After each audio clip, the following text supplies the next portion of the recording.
Well, an internet provider that puts your privacy first. Sound like a dream? Well, someone wants to make it a reality. His name is Nicholas Merrill, and he's aiming to build a telecommunications company that shields customers from surveillance. And he even wants to take it a step further and challenge the government if they ask for your information. He ran a New York-based internet provider and saw everything that went down behind the scenes, so he is well aware of how easily your personal information is out for grabs. And he joins us now to tell us more about this. Hi, Michael. So tell us a little bit more about your idea. The essence of the idea is I'm trying to redesign how the telecommunications industry works. And what I want to do is change the basic paradigm from one where it's completely transparent to one where it's more opaque by using a technique called encryption to basically scramble the user's data and to essentially return the ownership of the data to the individual so that the telecommunications provider doesn't have constant visibility into what people are doing on the internet and what people are saying on the telephone. And Nicholas, what inspired you to come up with this idea? Basically, I got the inspiration from an experience that I had when I ran an internet provider in New York City, where I'm from.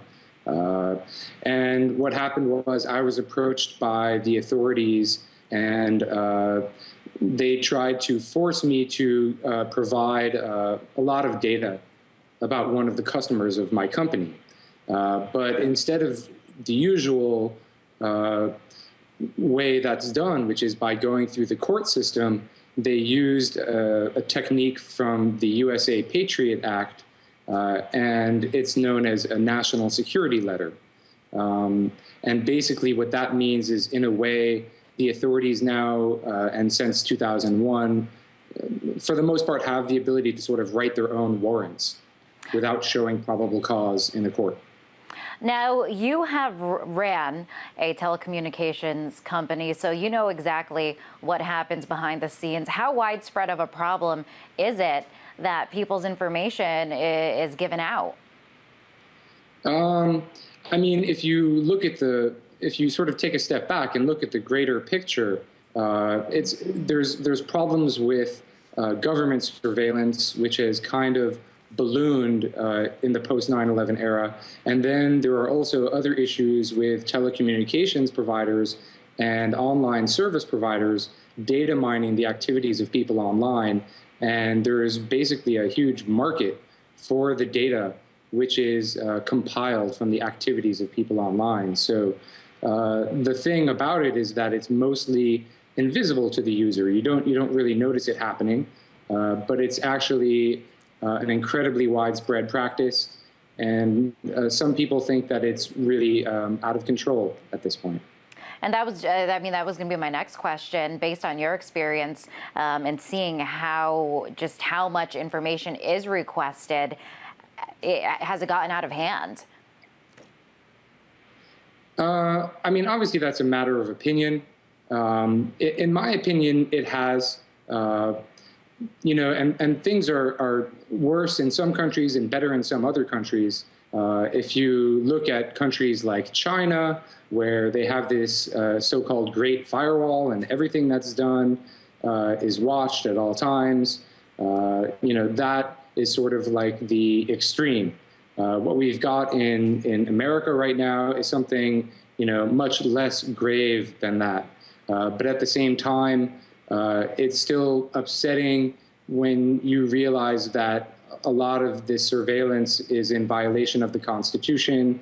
And, people that I know sometimes have the feeling that this type of consistent violation of the principles upon which the country was founded can tend to sort of rot the underpinnings of the rule of law from the inside out. And that in and of itself is a very upsetting prospect.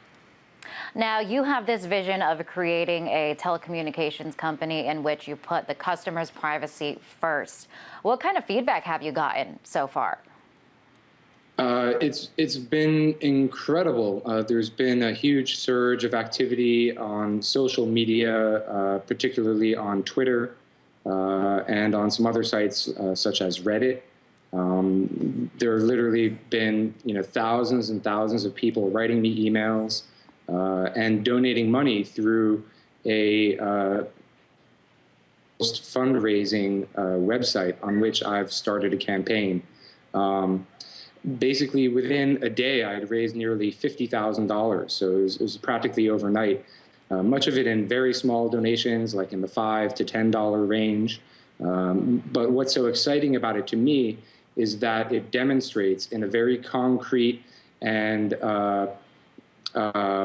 calculable way that there is a market for privacy services, a very strong market that I think is being driven by the knowledge of the deterioration of our privacy in this modern world with automated surveillance. Wow, and it certainly seems like there is a lot of interest in this. Nicholas, how close are you to starting this project? The biggest missing hurdle at this point is simply a matter of funding.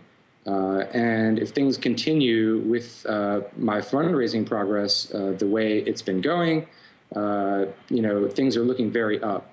I could definitely use more support, and it's not even so much a matter of the number of dollars that people give, but it's a matter of demonstrating that there is a market for privacy that I'm really excited about. So, I mean, in theory, if I could get enough money, if someone gave me all the money that I need today, which would be, a couple of $1 million, I could have it up and running, I think, by the end of this year. Okay, so let's say you get the money, you're able to launch this company, you put your customers' privacy first. Just want to ask you how realistic, it's a great idea, but how realistic is it? I mean, especially, let's say the FBI or the government demands this information, that you'll be able to fight back and not disclose this information if it's demanded. I think it's perfectly realistic. I mean, number one, I have fought back before and refused to give information when the request wasn't in compliance with the law. So that I'm not worried that whether that's possible or not. That I've got experience with. Whether or not it's possible to build a service that works the way that I'm talking about, I think is absolutely within the realm of possibility. In fact, basically all the tools that you need to perform this type of encryption exist now. It's simply a matter of redesigning the way the telecommunications system works to use encryption technology and security technology to the maximum amount possible. So really all I need is a facility to house all the servers and machines, and I need some money for staff, and then we're really on the road. That's all it takes. So clearly a lot of interest in this, and people probably watching saying that I want to have this as my internet provider. Is this something that you could do affordably, do you think?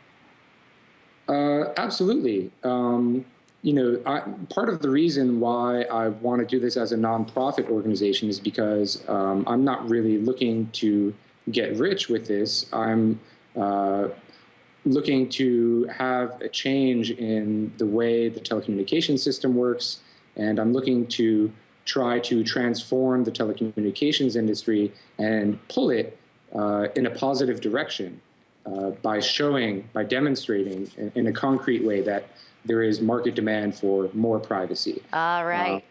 Nicholas, a great idea. Wants to put your privacy first. That was Nicholas Merrill, Executive Director of the Calix Institute. Thank you.